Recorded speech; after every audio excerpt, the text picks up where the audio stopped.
जनाब डॉक्टर जाकिर एक साहब, इम्पॉर्टेंट मैं इस क्वेश्चन है। प्रोग्राम में आने में थोड़ा सा क्या देर हो गई मेरे गुरु को, नानक के हिलने से और काबा अगर मैं हिल यहाँ गया नहीं था? आ पाता तो आइए शायद अपने सुनिए आप इस को वीडियो में ज़िंदगी भर इसका माफ़ नहीं जवाब कर पाता। डॉक्टर आगरा जाकिर की नाइक से। सरजमी पर आके आपने ये जो रोशनाई जगाई है, ये वाकई में हम तो उस अल्लाह ताला से दुआ करेंगे। जी हाँ। अल्लाह ताला से दुआ करेंगे कि आप जैसे 10-20 और नेक दिल और इतने पढ़े लिखे, इतने इंटेलेक्चुअल आदमी और पैदा करें, जिससे कि जाके आप भारत का कोना कोना, देश का कोना कोना रोशन करें।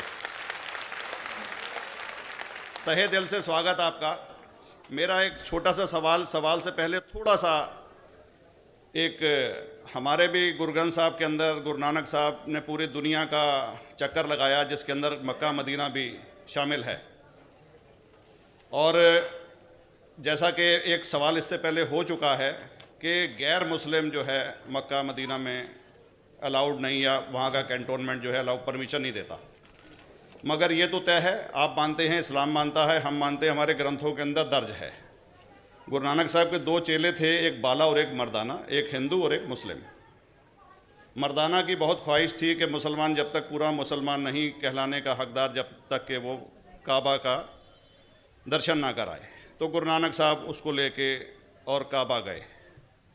हमारे ग्रंथ के अंदर जो दर्ज है कि जब वो वहाँ पहुँचे, उन दिनों बहुत लंबा ये किस्सा है, 1 साल लगता था, और वो रूट सारा उसका वर्णन है। और वहाँ जब मक्का जो मस्जिद के बाहर साथ ही एक दीवार थी, जहाँ पर के भारत के जो मुसलमान दर्शन करने जाते थे काबा के, वो उनको वहाँ ठहराया जाता था। वहाँ की देखभाल जो करता था वो मुल्ला जीवन करता था। जब गुरु नानक साहब अपने चेलों के साथ में वहाँ पर पड़े थे, तो सुबह जब मुल्ला जीवन वहाँ की सफाई करने के लिए आया, तो उसने देखा गुरु नानक साहब के जो पैर थे वो काबा की तरफ थे। वो गुस्से में चिल्लाया कि ये कौन काफिर है जो कि काबा की तरफ पैर करके पड़ा है, और उसने गुस्से के अंदर आके उनके पैरों को झटका दिया, दूसरी तरफ किया। तो हमारे ग्रंथ के अंदर दर्ज जो किस्सा है उसके अंदर ये है कि काबा भी उस समय हिल गया, जिधर गुरु नानक के पैर जाते थे काबा उधर मुड़ता था। तो वो ज़ोर से चिल्लाया, ये कोई हज़रत है, ये कोई औलिया है। तो उस समय के जो काजी थे मक्का के, काजी रुकनदीन साहब थे, और शाह शरफ, कई हस्तियों के नाम हैं उसमें। तो मैं ये जानना चाहता हूँ कि ये वर्जन को आप मतलब एग्री करते हैं, और करते हैं तो इसका हमारे मुस्लिम ग्रंथों के अंदर किस तरीके से उल्लेख है, ये कृपया बताएं। भाई साहब ने एक सवाल पूछा अपने गुरु ग्रंथ साहिब के मुतालिक, और अल्हम्दुलिल्लाह मैं भी गुरु ग्रंथ साहिब पढ़ चुका हूँ। और जिस तरीके से, क्योंकि वक्त मुख्तसर सा होने की वजह से मुझे वक्त नहीं मिला कि गुरु ग्रंथ को भी कोट करूं। आपका सवाल का जवाब देने के पहले मैं आपसे ज़्यादा चाहूँगा कि इवन गुरु ग्रंथ की किताब पढ़ेंगे आप, ग्रंथ जिसे आदि ग्रंथ कहते हैं, और कोई सिख से पूछेंगे कि खुदा का तसव्वुर क्या है, सबसे बेहतरीन जवाब कोई सिख दे सकेगा, वो आपको कोट करेंगे जापू जी, जो गुरु ग्रंथ साहिब आदि ग्रंथ के सबसे पहले चैप्टर है, सबसे पहला श्लोक, जिसके कहते हैं जापू जी।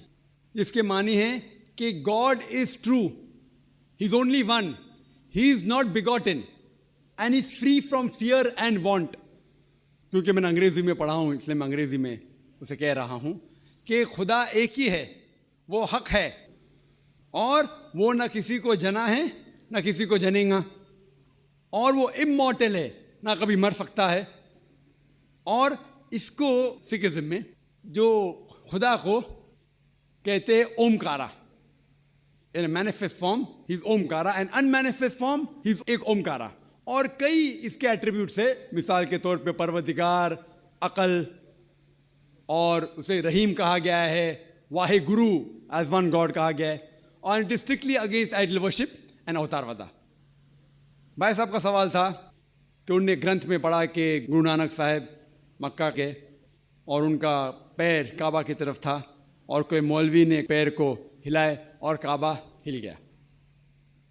क्योंकि ये age of science and technology है, अगर कोई चीज़ जो किताब हजारों साल पहले लिखी गई है, 10,000 साल या 4,000 साल, तो शायद उसके बारे में हिस्टोरिकल रिकॉर्ड मिलना मुश्किल है। हालांकि इवन जीसस क्राइस्ट के बारे में 2000 साल हिस्टोरिकल रिकॉर्ड है, क्योंकि सिखिज्म जो एकदम नया मज़हब है, जितने मज़ाहिब के मुकाबले हिंदुस्तान में नया है, कुछ सैकड़ों साल पहले 15th सेंचुरी में, toward the end of the 15th century, Guru Nanak साहब जो पंजाब के थे, ये मज़हब तो कायम हुआ हार्डली 400-500 या 400-500 साल।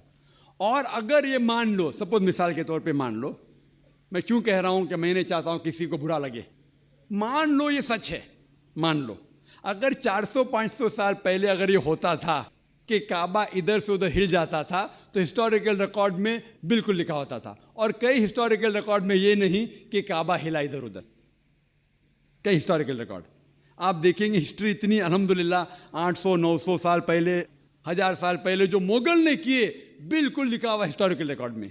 तो ये कहना कि गुरु नानक साहब वहाँ गए और काबा हिल गया, ये बिल्कुल साइंस के खिलाफ है, क्योंकि साइंस में कोई भी रिकॉर्ड नहीं है, वहाँ के देश के रिकॉर्ड में कहीं भी नहीं कि काबा हिला। तो इसलिए हम कहते हैं कि हो सकता है ये गलती से किसने लिखा होगा, न कई किस्से कहानी। ये मैं तस्लीम करता हूँ कि गुरु ग्रंथ साहिब में कई चीज़ें सही है, हक की बात है, लेकिन ये तस्लीम करना कि काबा हिल गया, ये बिल्कुल साइंस के भी खिलाफ है, साइंस के खिलाफ है। और इस्लाम में भी ये नहीं है। लेकिन ये कहना कि कोई गैर मुस्लिम जा सकता है, मुमकिन है चुपके से कोई गया